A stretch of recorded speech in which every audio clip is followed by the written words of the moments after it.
Às vezes a gente, como tarólogo ou estudante de tarô, olha para uma tiragem de tarô e de repente trava. E aí você acha que o problema é o seu entendimento das cartas, ou que o tarô não respondeu, ou ainda que você não tem jeito para isso e pensa até em desistir de ler, estudar ou trabalhar com o tarô.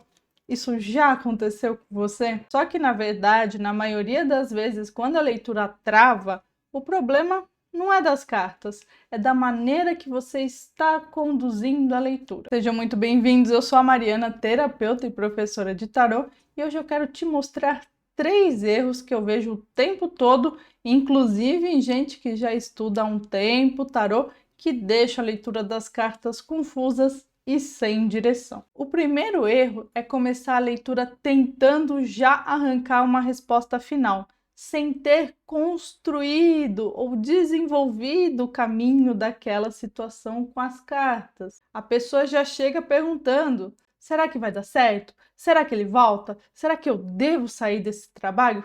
E aí sai, por exemplo, um 7 de copas e pronto, você trava. Porque o 7 de copas pode falar de possibilidades, de fantasias, de dispersão, de indecisão, mas não é uma carta que dá um sim confortável. E aí, geralmente, o que você faz?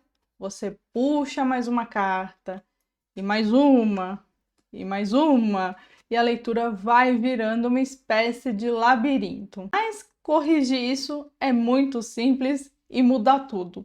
Antes de perguntar se alguma coisa vai dar certo, você cria uma base para entender como que está aquela situação. Você começa com uma pergunta como: o que está acontecendo de verdade nessa situação? E o que eu ainda não estou enxergando? E qual é o melhor próximo passo para mim? Porque quando você faz isso, as cartas deixam de ser um veredito solto de sim ou não e passam a ser um contexto, uma história e mostram caminhos possíveis. E esse contexto é que destrava a leitura. O segundo erro é tentar ler todas as cartas como se elas só tivessem um significado, como se sai ali uma carta e essa carta em qualquer situação sempre significa isso. E isso é o que mais trava quem está iniciando, porque a mensagem da carta não está solta aí no mundo, ela está dentro de uma pergunta, dentro de um momento, dentro de uma dinâmica. Eu vou dar um exemplo, a pessoa pergunta sobre relacionamento e saiu 4 de espadas. E aí você pensa, essa carta representa uma pausa, então acabou. Ou então, ela representa distanciamento, então não tem sentimento. Mas o 4 de espadas também pode mostrar outras coisas. Pode estar mostrando que o ritmo da relação está esgotado, que falta conversar com mais clareza, que alguém está evitando um assunto, ou até que a pessoa precisa parar de insistir por um tempo para conseguir enxergar melhor a situação. Percebe? A carta não muda. O que muda é o encaixe dela dentro da pergunta. E aqui também sugiro sempre tirar mais uma carta. Uma dupla de cartas faz você entender melhor por qual caminho essa carta está indo. Se o significado dela fica mais desafiador ou se fica mais leve. A correção nesse caso é parar de procurar pela palavra-chave que você decorou e começar a procurar a função da carta nas situações. Em vez de olhar para a carta e pensar o que será que ela significa, você pode perguntar: o que essa carta está descrevendo nesse contexto? O que ela está mostrando sobre essa dinâmica? Ela está falando de mim? Está falando do outro? Está falando do contexto ou do movimento? Isso deixa a sua leitura muito mais rica e tira aquela dependência da decoreba. Inclusive, aqui no canal eu tenho uma playlist com 7 aulas para te ajudar a entender o tarô além das palavras-chave. Essa playlist é só para quem é membro do canal, mas garanto que para você ser membro é bem acessível. Vou deixar o link aqui na descrição. E o terceiro erro é muito comum também: fazer a leitura para confirmar aquilo que você quer saber. E eu falo sobre essa questão com bastante respeito, porque todo mundo faz isso em algum momento. Conta aqui se você já fez, porque eu já fiz.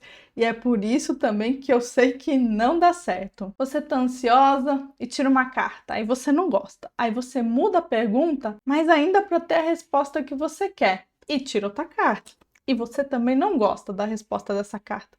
Aí você pergunta de um outro jeito, e aí você tira outra carta. E quando você vê, a leitura virou uma tentativa de você controlar o resultado. E o que acontece nesse caso? Não é que o tarô não está ajudando, é que a gente perde o fio da própria leitura. A gente não consegue mais saber qual carta está respondendo o quê, e aí fica aquela sensação de, nossa, nada faz sentido aqui nessas cartas. E para você corrigir esse tipo de situação, é só você seguir uma regra bem simples antes de você começar a ler as cartas. Pense, você quer clareza ou você quer o conforto de uma resposta que vai te fazer bem? Porque se você quer conforto, você vai puxar carta por carta por carta até achar uma resposta que te acalme.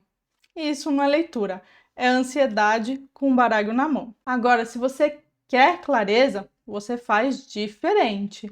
Você define uma pergunta boa, você define quantas cartas você vai tirar e você respeita aquilo que apareceu, mesmo que não seja aquilo que você queria, porque é aí que a leitura vira uma ferramenta que vai te ajudar de verdade. Então, resumindo essa nossa conversa de hoje de um jeito bem direto, a leitura pode travar quando você quer um veredito solto e sem contexto, quando você tenta ler a carta pela palavra-chave e não pela função que ela tem dentro daquela pergunta, dentro daquela situação, e quando você usa também as cartas para confirmar a resposta que você quer. E quando você ajusta essas três coisas, a leitura muda. Ela fica clara, ela fica prática, ela te dá direção. Se você trava para perguntar, trava para interpretar, ou sente que as cartas viram uma confusão só, na minha formação de tarólogos eu ensino um método gradual para você fazer as leituras das cartas com clareza, sem ficar presa em frases prontas. Se você quiser aprender mais sobre tarô, conheça o meu curso de formação de tarólogos, o link está aqui na descrição do vídeo. Muito obrigada por assistir até aqui e até a próxima!